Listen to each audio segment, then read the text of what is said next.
In today's video, I'm going to teach you how to filter tasks by due date in Todoist. This is a really useful way to stay on top of what needs your attention today, tomorrow, or later in the week without getting overwhelmed by everything else on your list. Let's start inside your Todoist workspace. First, look at the list of projects on the left-hand side of your screen or in the navigation menu if you're on mobile.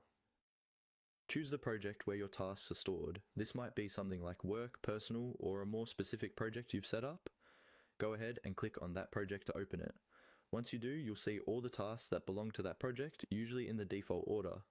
Now that your project is open, you'll want to change how these tasks are being shown so that due dates become the main way they're organized. To do this, find the display options. Depending on your device, this might appear as a small icon such as Display, View, or a set of lines or sliders near the top of the task list. Click on this display control to open the viewing or sorting options for your project. When the display options are open, you'll see different ways to arrange or filter your tasks, such as by priority, by label, or by the order they were added. For this video, we're interested in organizing them by due date. Look through the list of options and click on Date. This tells Todoist that you want to sort or filter the tasks in this project based on when they're due. Once you select Date, Todoist will immediately reorganize your task list. Tasks with earlier due dates will typically appear at the top, followed by tasks that are due later.